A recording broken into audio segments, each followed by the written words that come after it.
It's time to rock and roll! It's all good. Yeah, thanks for checking. Yeah, Okay. yeah, of course. hmm All right, let's do this. Yeah, good morning, everyone. Welcome back to another episode of the Waffle Press Movie Hangouts. I'm your host, Diego Crespo.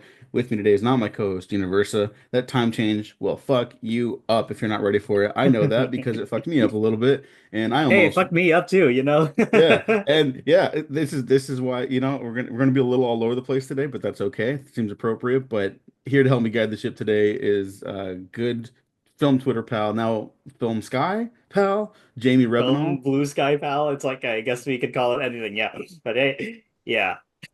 Yeah, hey, yeah, Yeah. how's it going? I haven't seen you in a minute. Oh, it's been really really great, Diego. It's I've been going in and out, especially because we've washed over award season, and then I said, you know what, I just wanted to I just want to kind of relax now that it's all over. So I mean, I saw Mickey 17 at an advanced screening afterwards. Very, very nice, very lucky. You and I were just talking before we got recording officially. Award season is a little. It can be a little contentious. The discourse can get very discoursey. Um, Oh, what when isn't the discoursey though? yeah, yeah, and I think you know what? I know most people left the blue sky already, but Yeah. on Twitter, I think I've done a pretty good job of curating my timeline where I'm just catching reactions to discourse now. I'm like, I don't know what that's about, but I don't know what it is. Everyone else is mad about it. I don't know. I missed it.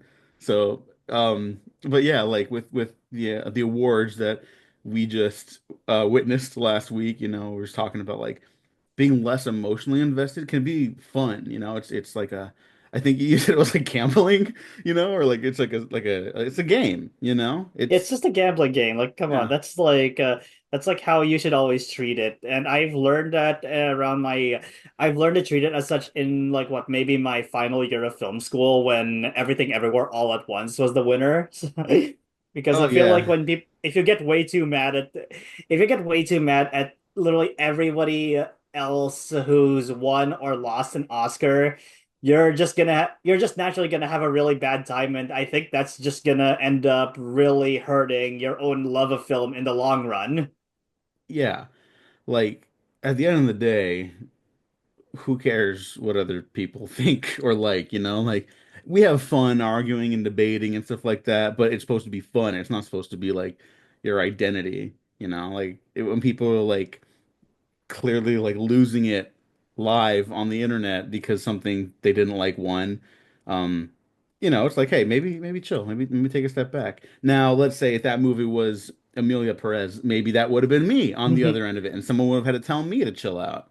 And then I'd be like, no, that movie's evil. But we're not here to talk about that movie today. We're here to talk about Mickey 17 and director Bong Joon-ho's films and him as a director. And frankly, the man responsible for the last time any of us were ever truly happy when he stepped on stage for Parasite's Best Picture win back in early 2020. Oh my God, yeah, that's it feels like such a long time since that's happened because I remember that was like what one of the only award season end results where just about everybody I knew was truly happy. Like it's crazy how time has gone by since then. Yeah, I mean that year had Roger Deakins' second Oscar win after being nominated like 13 times or whatever. And we could argue if like, hey, maybe I would have preferred like The Lighthouse that year winning, I remember that, but it was like it's Roger Deakins, man. Yeah, give him two Oscars. Like Yeah. he's gonna deserve it. And yeah, and I remember just the moment like I felt like, oh shit, is Parasite gonna like sweep? And people were like, no, no, we're not gonna have it that good. And it did. And it felt great. And it was so It felt exciting. so, Uh, man, it's like I think that was like one of the first years where I started gambling on the Oscars, and then I ended up making some profit because I bet on Parasite winning Best Picture. And even though it's like I said to myself, okay, Sam Mendes is probably gonna win Best Director, so it's probably a safer bet to put money on that. And then Bong Joon-ho ended up winning, and I was like, oh my God. I've never been gladder to be wrong, you know? yeah, no, that was an incredible feeling. I remember like. loving Bong Joon-ho's movie like even before Snowpiercer came out. I had discovered The Host because I used to watch Siskel and Ebert at the movies very briefly. I'm not that much older than when Siskel had to leave the show for health reasons and then passed away, and then it became uh, You came Ebert and Ebert and Roper. Roper. Yeah, Yeah. Ebert and Roper. Yeah, yeah, yeah. I remember his name. I was just like, "What's the order again?" And then I saw that, and on their show they recommended The Host. They gave it two thumbs up, I think.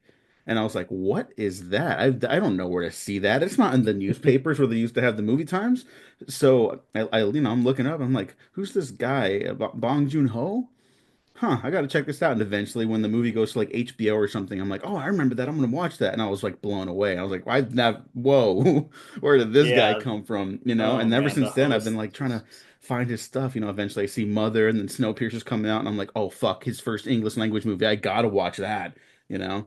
But what is Yeah. your history with director Bong Joon-ho? How do you get into his films? So I think I got into his work around I want to say 2013 when a friend of mine, one of my best friends, recommended Memories of Murder, and I found a copy at my local library. I think the first time I saw that, I just said to myself, what is this? This is like I came into it expecting, just an ordinary police procedural, and then I ended up coming out with something else entirely because it wasn't at a certain point you recognize that Memories of Murder isn't even just a police procedural anymore. It's just a movie all about how these cops are actually really terrible at what they're doing. There's some amazing dropkick action in that, though. That dropkick was always on my mind ever since I first saw it. I was like, "What the heck is Yeah, this?" So, yeah, I know. Because when you say like the title "Memories of Murder," it's like, oh, is that like a movie like Seven? And it's like an investigative thriller, but it's yeah, also like it's comical sometimes, yeah, and you're like, what? And then you watch it and it just like his balance of like tone, like his control over that is kind of unparalleled to me. And I think that's maybe where people brush up against his Hollywood work a little bit. hmm And that the tonal balance maybe doesn't translate as smoothly. To me, that's like a feature, not a bug. Like I've yeah. heard his And stuff I think described as that very broad. thing is, I think that for Bong Joon-ho, you kind of just have to get really used to the fact that he's gonna switch gears so many times in his work. But the thing is, it's like they never feel forced. I think they always feel very natural to the settings where he's working within. Yeah, they're always an expression of either the, my light just went out, either the characters' identities or the themes of the film. Like it's just it's never just to do it to shock the audience. It's an extension of something, which is what I think makes him such a good storyteller. Um, we don't have to rank his films. I'm not super interested in that. But do you have a favorite of his before we get into Mickey 17? I would have to say it's Memories of Murder because I remember when I once said that it was Parasite because that's the one I think I ended up watching the most out of all of them. But lately, I've been coming back to Memories of Murder more often. So Yeah, God, I feel like The Host might just be my favorite because that was like my gateway. But that's it's the host is also so probably great. Memories of Murder. You know. Yeah. Um, Nothing to say. I don't less than love any of his films, and I'll say just a quick piece on Mickey 17. That still stands. But you saw Mickey 17 much earlier than I did. Uh, Mhm. you went to an early screening after Right something. after the Oscars, yeah. After the Oscars, right? That's right. Okay, so Yeah. yeah, what was that like? What was your experience? And I So guess what are your thoughts? I the first thing I think I can say about Mickey 17 is that it is definitely Bong Joon-ho's least subtle movie. But look, we're talking Bong Joon-ho. The guy has never been subtle. Let's be real now. Yeah, especially But like nowadays, which we yeah, can get into. But I think people should stop trying to be subtle, anyways, for the most part. yeah, exactly. I mean, the Substance was one of last year's big award contenders, and that movie's absolutely not subtle whatsoever. So I think we kind of just need to so what's the word? Like break away from the myth that subtlety is always good. Because like I don't know if there's like a single word. You probably know, but you know what I'm talking about, Yeah, right? no, no. I Yeah, mean, yeah, people need yeah, to get away from it. Just yeah. a random example pulling out of a There's hat, like like, like subtlety doesn't always work for every single movie. Come on now. yeah, no, Yeah. no, it doesn't. And then sometimes, especially if it's like a message movie, we could Hmm. debate the inherent like flaws and successes of trying to make a movie like that, but a message movie can, Hmm. people can still miss the message. You know what I mean? Like I think people who saw like Don't Look Up, like normal people who Yeah. just saw it on Netflix, not people like us who were like, ooh. But like they watched the movie I and think maybe there's a even enjoyed it. Yeah, the thing about And it they were is that like, I think there's a difference between a movie that just kind of hammers it down to the point that it's treating the audience like they're idiots, or just being or just lacking subtlety in a way that it's like it's very clear that everybody's having fun with what they're doing, and Bong Joon-ho's films definitely fall into the latter category. yeah, no, his films are incredibly entertaining. I think that's kind of like some of the secret sauce to them too. They're not Hmm. just like these ideas he's getting across about like anti-capitalist themes and stuff like that. That's definitely there. He definitely wants you to know that, and he's correct to do so. But they're really good times a lot of the time. Maybe Exactly. Yeah. maybe not like Mother, which is, arguably a masterpiece and like one of the best directed movies you'll ever see. But even that one, he's doing some playful stuff with the camera sometimes, or even Snowpiercer, a movie where Chris Evans is like, "I know that babies taste best," which is like an insane line by one of America's leading men.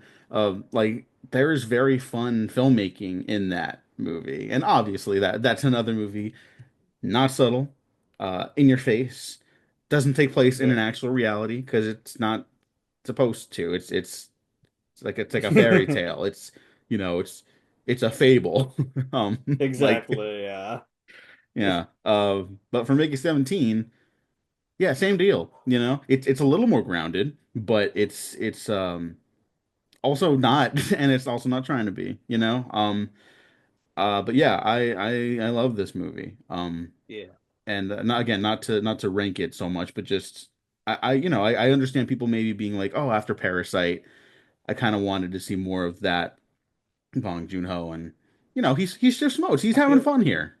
Yeah, I feel like the Bong Joon-ho, it's like when you're watching when you're watching so many of his movies, you kind of just have to accept the fact that I mean he's not gonna stick with just one genre the whole way through. But I think that's part of what makes him one of the most exciting filmmakers working today. Because I noticed that some people say that he doesn't work as well with science fiction. Some say that they like his more they like his more grounded stuff like Mother and Memories of Murder more. But I mean, I think that the fact that he has a mode that works for some people and doesn't maybe not so much for others is part of what makes him more interesting than more or contemporaries. Because it's like if you're the sort of person who's like making only one kind of movie all the way through, of course people are probably going to get bored of that at some point. So, Yeah, and even if you can kind of tell, like, okay, maybe someone doesn't like his English language stuff as much,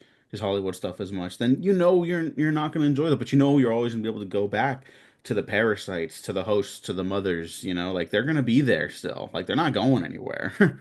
yeah, He's just, they were never leaving. yeah, he's just bouncing back and forth, And I do worry that sometimes it can be a little gatekeepy. It's like, oh, well, these are like his movies for dumb American audiences.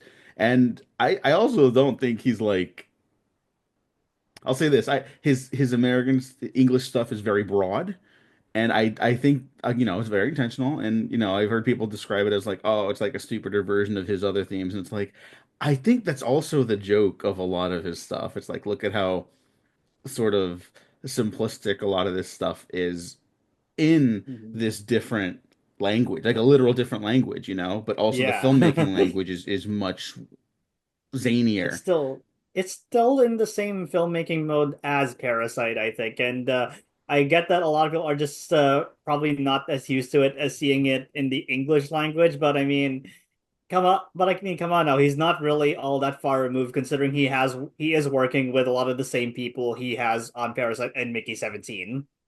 Yeah. But for Mickey 17, let me try and narrow it down a little bit. Because I, like many people, had heard that this movie was like not being released when it was supposed to, and that's always like, I'm not trying to read into that, but that could be a bad sign. Did they? I trust him. It's always like the business side when it comes to him. Like, is he gonna get fucked again by another Hollywood studio producer? Like, the Weinsteins basically buried Snowpiercer, and fuck them. And now you got Zaslav, like, oh, when's Mickey 17 coming out? We don't He's know. just It's delaying it to the point yeah. that but the thing is, like, even in I feel like even in the way that Mickey 17 was marketed, that he didn't, these guys don't really know what to do with Mickey 17. No, they had no which is idea. uh, which is very baffling because I don't think it's all that alienating. I don't really think it's all that alienating either. It's literally just supposed to be what, a silly comedy about what the this guy who is being cloned all the time, and I don't know what's how you can make that so hard to market. Come on now. Yeah, every once in a while, it's like I'm gonna give these marketing hacks a really hard time because even for something that's less complicated, not that this is a very complicated movie, it's not gonna blow your brain to watch this movie, Like they Yeah. they really have trouble selling stuff. I remember even the D&D movie they did a couple years ago. I was like, oh, they're having a hard time selling this. I wonder what the problem is. And I watch it. You watch it, it's a normal movie. It's a good time. And you're like, what the fuck? Yeah. What is going on? Marketing is such like a fake job to me. It's like, oh, we don't know how to market it. And it's like, well, it's your job, so you figure it out. That is your Yeah, it's career like here's path a you have chosen. if you're in the position of cutting up trailers, I mean, come on, it should be easy enough if you act. But the thing is, like, there's part of me that wonders, have these guys who are editing the trailers even seen the movies that they're marketing half the Yeah. time? Because I don't know, I can't even tell, especially if it's with a big studio, you know? Yeah, like what the hell? Yeah, Mickey 17, not complicated. Guy takes a job at something called an expendable where he'll just be able to be cloned and come back to life every time he dies.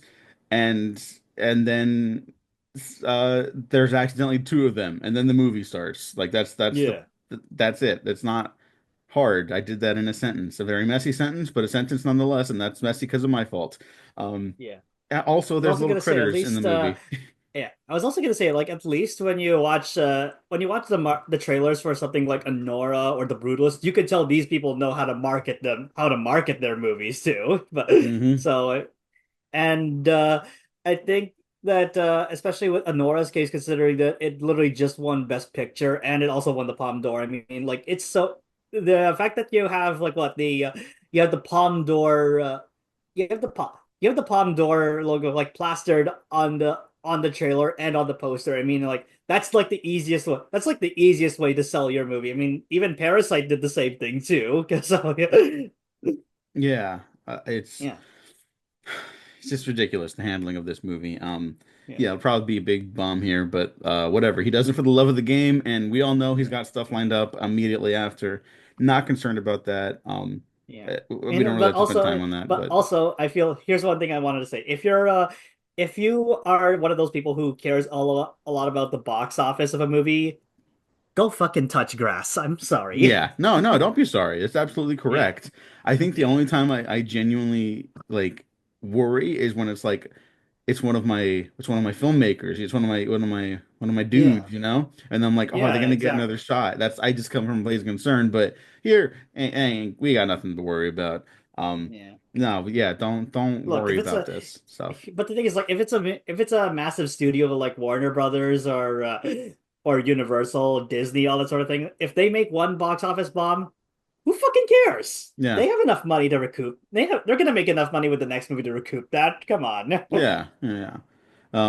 All right, Mickey 17, Robert Yeah. Pattinson. Is this his best performance? It's a question I pose. Uh that's debatable, but when I was watching this, I said to the first thing that I said to my buddies when we were at the screening was that why hasn't Robert Pattinson done comedy more often? Because he's fucking great at Yeah. it. Yeah, he's hilarious, and it's like we all kind of knew he was a funny guy. That doesn't always Yeah. translate to funny actor, But Hmm. yeah, he nailed it. Like he should do this stuff, Like give him like give him a slapstick comedy, you know? Like I remember people were kind of calling for Ariana Grande to get one of those after Wicked, and I agree with that as well. Put him in a slapstick comedy together, you know? Or give him like Yeah, a What's Up Doc. They could do that. $1 billion right there. yeah, I feel like with Robert Pattinson when he said in an interview that he based his voice in Mickey 17 on what? I think it was Johnny Knoxville and Steve-O. I was like, okay, now he's just trying to go all the way out with this one. But it's like, but I think is I knew Robert Pattinson. Sometimes he has a knack for lying in interviews, but I that's where I think, that's the sign that he's somebody who knows how to make people laugh. Yeah, like even if that's like not true, and he just like kind of felt like saying that because he just does that Yeah. sometimes. Like, yeah, you're right. It's very funny, you know, and he knows how to get a kick out of people. Like all of his stories that like some of them have come out to be like, oh yeah, I was lying about that. Like they're still funny, you Yeah. know. Like he could totally do this, you know. He could do an Adam Sandler style comedy. Now, should he? I don't know. I kind of want to see it now that I said it, but Hey, like he could do that. I wanna see this guy working with Adam Sandler now. And look, Yeah, if Taylor Lautner could do it, maybe Robert Pattinson could do it at some point. you're absolutely correct. And hey, Adam Sandler was just at the Oscars reminding people Yeah, that they didn't give him an Oscar for Uncut Gems. So exactly. Yeah. maybe they team up, they both walk away with the gold. Best actor, best supporting. Yeah, Pattinson's terrific in this as the multiple Mickeys. Um, I like that Mickey 17 is just like, he's not the sharpest tool in the shed, but he's a good guy. And Yeah. then I guess slight spoilers, Mickey 18, um, although you see in the trailer that there's two of them. Um, it's a little more intense. I think I saw some people compare him to like a Robert De Niro performance for Mickey 18, and it's like, yeah, that's pretty it's pretty accurate. He's a little Yeah, that taxi sounds about driver right. mode right there, Clearly Yeah, a he's little just basically unstable. gone in full sicko mode that point. Yeah, yeah. Who I was really surprised by was Naomi Aki, though. I'd only seen her Oh, in she's two things. incredible. Okay, so I think the first time I really started paying attention to her was when I just saw Blink twice like last month. Okay, I don't think it's a particularly great movie, but when I saw her in there, the first thing I said to myself was that okay, she's actually if anybody in this movie is about to become a new movie star, she's got the material right there laid out for her. Hmm. Yeah. Yeah, because she's I also saw fantastic in that that movie. movie too. So yeah. Yeah, no, she is. She is. Mhm. I don't think I logged that one. I've been getting worse about logging my stuff on Letterboxd. Oh, But this is yeah, why I just make it a daily routine for myself at this one. yeah, I'm gonna have to just go back and like, did I see that? Yeah, yeah, I saw that one. Yeah, she's great in that, and the only other thing I saw her in was everyone's favorite Star Wars: The Rise of Skywalker. Unrelated, Oh I just yeah, dropped a refrigerator on the back of my head, so that's yeah, and she doesn't really get the chance to shine there. That movie's a little busy. We'll be yeah. polite. But she seemed cool. I was like, yeah, this actor can hold their own against other made movie stars in this movie. That's cool. But yeah, Hmm. she's got the juice here, she kind of steals the movie almost Yeah, in a way. absolutely. I mean, and I think that in a whole, especially with the way that her character is set up with, of course, it's like she's in love with one iteration of Mickey, and then we find out that there's something else going on with as it leads into the creation of the two Mickeys by accident. There's, it's like Yeah, we're thinking, there's oh, what's going on? No, so yeah, there's is that even like is that appropriate to call it like a love triangle? Is it just like a a a, a, a three-way relationship? Like do we have a name could for that? possibly be. Yeah, because I feel like we have that with normal people. We just don't have clones in the real world. So it's like, what is it? Is there a different word for that? I don't know. But yeah, she's great. She balances this great charisma and also like you just really buy into that romance as kind of messy as it becomes intentionally, obviously, but um, they do a great job of selling it. And Robert Pattinson's got great wife guy vibes in the movie. Oh, absolutely. I think everybody in this movie has that whole vibe inside of them, and it's just so naturally baked in, which is great. Yeah, yeah. And then you got Mark Ruffalo doing his best Abel Ferrara as Trump impression. And I want to say I don't think the movie is inherently about Trump. I think someone else mentioned recently that like oh like how all I mean, movies used to be the about movie was it. Jesus, I you mean, the know? movie was in production way before the election, anyway. And Yeah, I I was don't gonna know bring that up. why. I was gonna say, like, I don't get why people are immediately calling back to, oh, it's definitely a Donald. It's definitely based on Donald Trump. When I mean, it's just at most it's a coincidence. Even though I think Mark Ruffalo knew what he was doing. So Yeah. I think it definitely comes more from Ruffalo. I think yeah, Bong just like Bong there's is just just rolling certain along with it. he's rolling along with it and he's definitely he understands like the embarrassment that these people in power like they share like very inhumane personality traits, you know? And especially nowadays they almost become like celebrities and very loud and obnoxious and it's like those some stuff just lines up, you know? It's the sickos and disgusting monster freaks like Donald Trump just they're they're symptoms of certain things in society and assholes like them pop up uh in certain ways. Like it's not just one bad guy to call back to. There's many bad people, you know. Yeah, Um and I mean, it's like there's also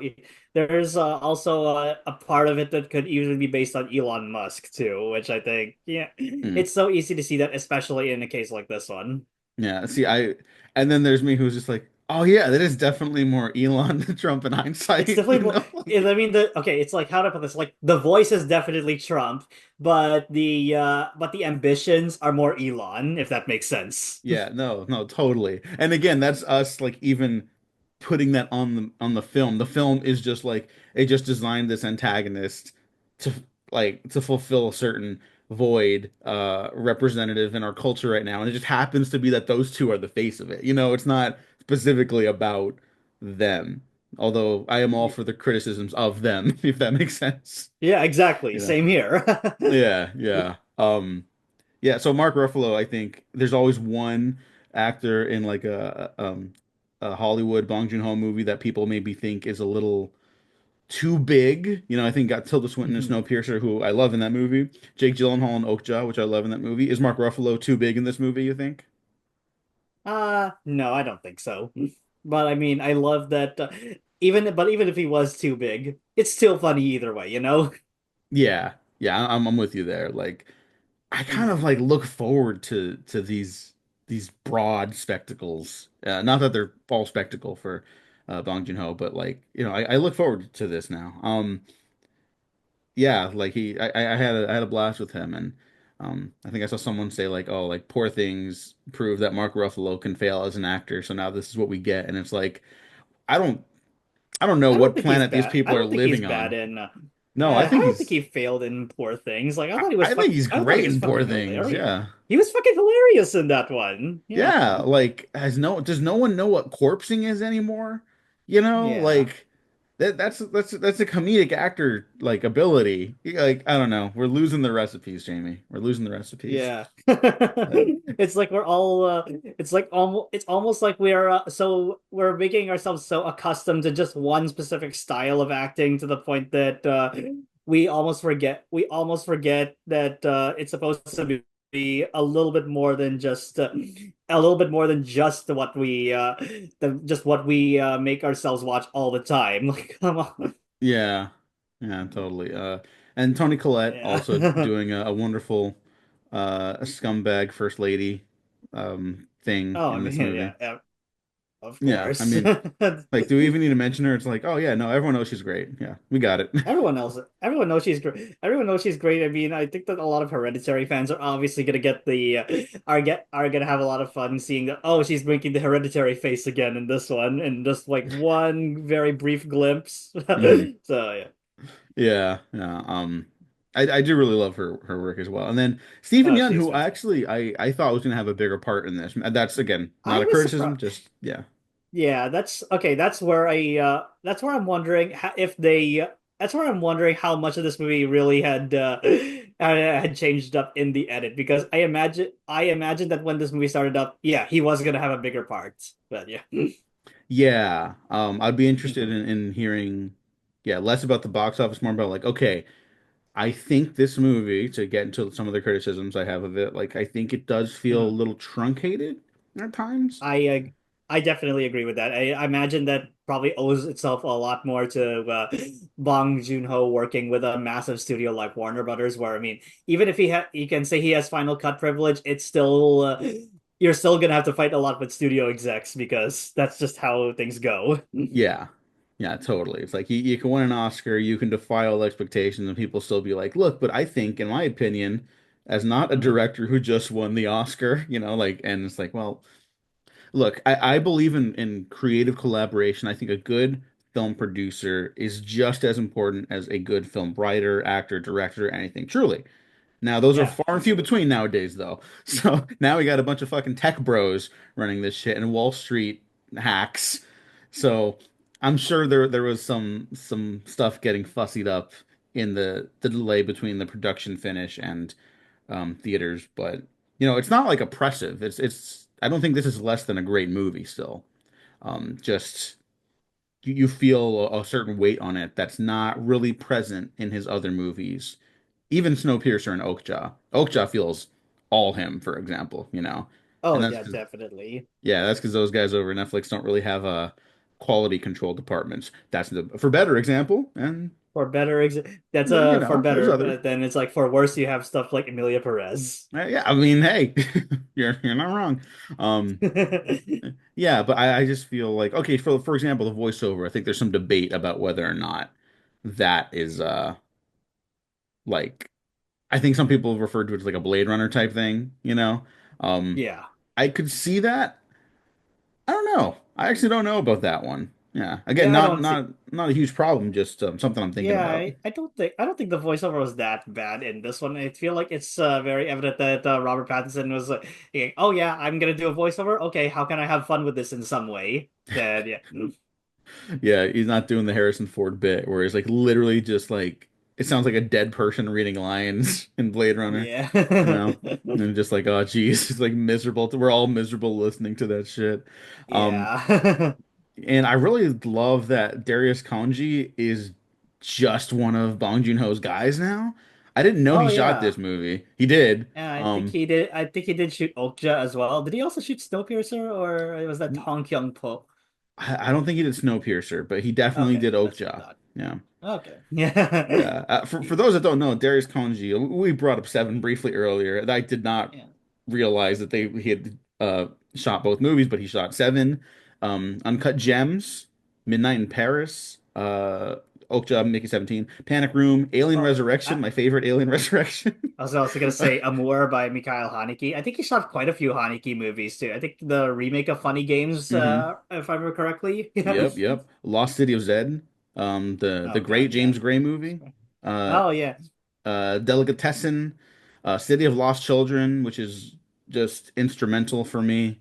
Um, My Blueberry Nights. I just want to shout out that last one. He's shot a lot more, but My Blueberry Nights, a very I think underappreciated Wong Kar-wai movie. Another movie that shows how Is sometimes translations can not be off-putting, but be more less accessible for oh, and I just found out international that audiences.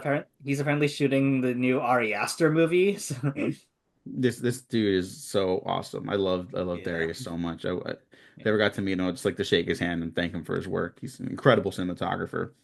Um, yeah, great work in this too. There's um nothing like game changing in terms of like the approach to filmmaking or lighting or anything like that, but very precise and strong cinematic form on display here. And I never feel like the movie's getting away from me, which is a nice feeling to have. I've had that recently a couple times, and you know, um, again, just knowing that this movie was held back a little bit, I was like, did they fuck it up?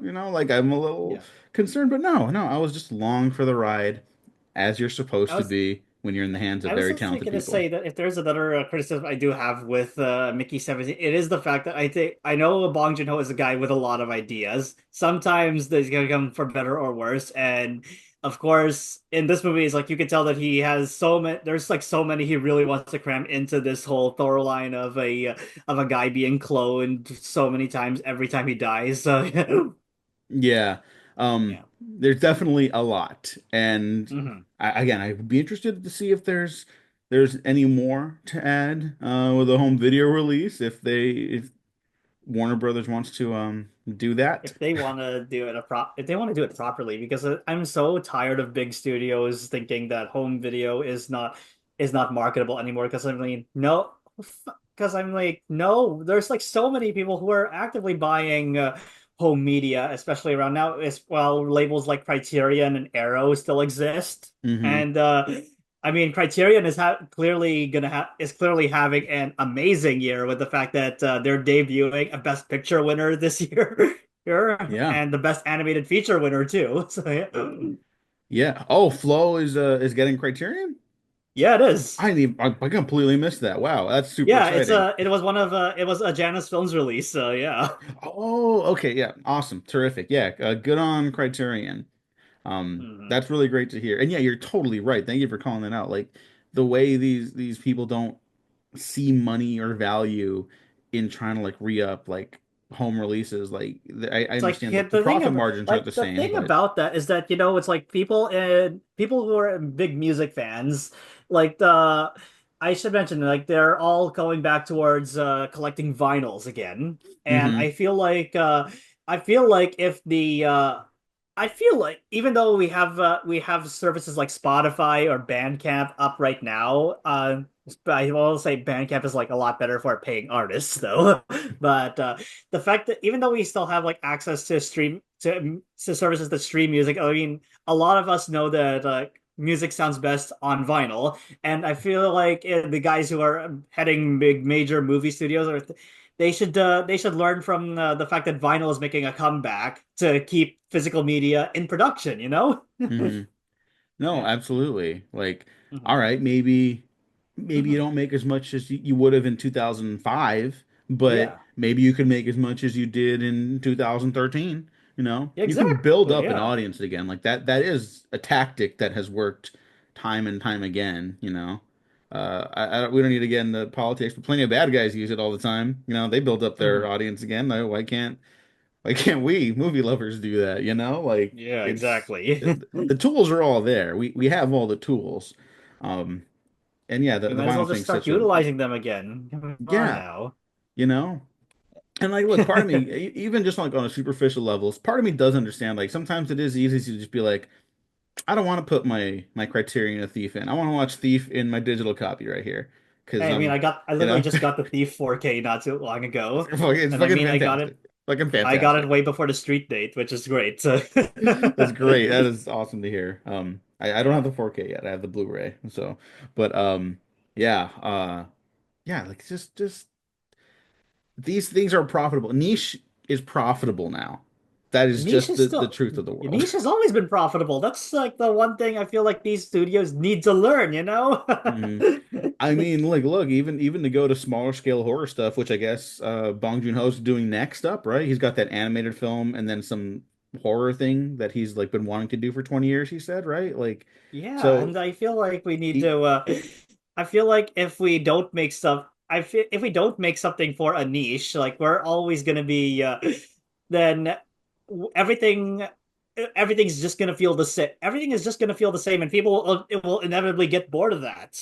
hmm Yeah, Huh. like at the end of the day, there's no formula to this stuff, even as much as they want to convince people that there is. Like you have to Mhm. just be truthful to yourself and just stick to what you not stick to what you know, I guess, but just, if you have a niche, like take advantage of it, share it that way. You don't stop trying to like fill the void of every other thing. The four quadrant market bullshit, like you can't do that like mathematically. That has to happen organically. And that's all.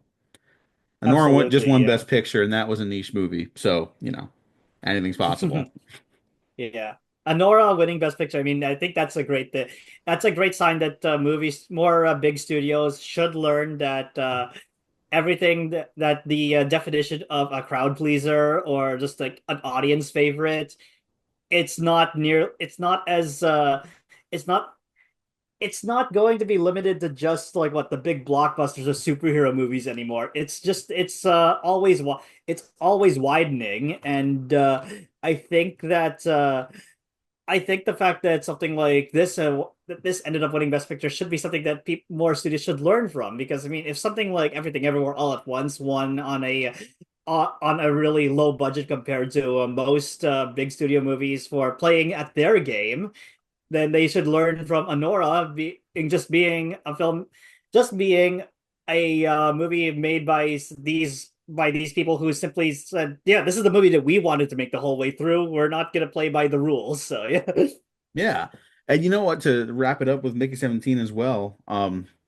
in a way, in a roundabout way, that's kind of the message of the movie too. It's like you are more than Mhm. just the work you're forced to do in the world. You're more than just your labor, like Yeah, you are an individual, and you can have goals and dreams and aspirations and love and connections, and you take part in nature and the environment, and you have a duty to yourself, to other people around you. And I don't know, I think the ending's really beautiful to this movie. And absolutely. Yeah. yeah.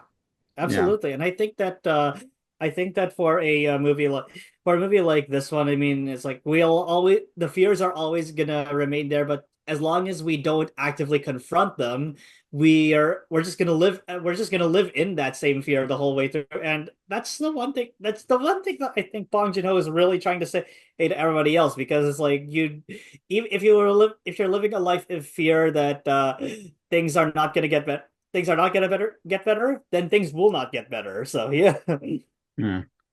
And on a completely unrelated note, this is very unrelated if any FBI people are listening. The Serbian parliament, as opposition, set off smoke grenades and tear gas to protest against the government. I don't know. Just think that's a fun fact to throw in there in case we were Yeah. talking about stuff and change and how to fight against institutions, whatever. But anyways, Jamie, any final thoughts? Mickey 17, Bong Joon-ho, the Oscars, plugs. You got stuff going on. Uh, all right. So yeah, you my for my final thoughts on Mickey 17. Everybody go fucking see this movie because you're gonna have a blast. Especially if you love Parasite, you're gonna have a blast with this one. Don't expect the same thing as Parasite, but yeah, as far as my plugs go, you can find me on Blue Sky at firewalkwithjamie.bluesky.social. You can also find my writing at Cinema from the Spectrum, and also on my own Substack newsletter, Clouds of Gaia. I right now I'm just trying to vibe with the movies because that's just the way I like to go about, you know?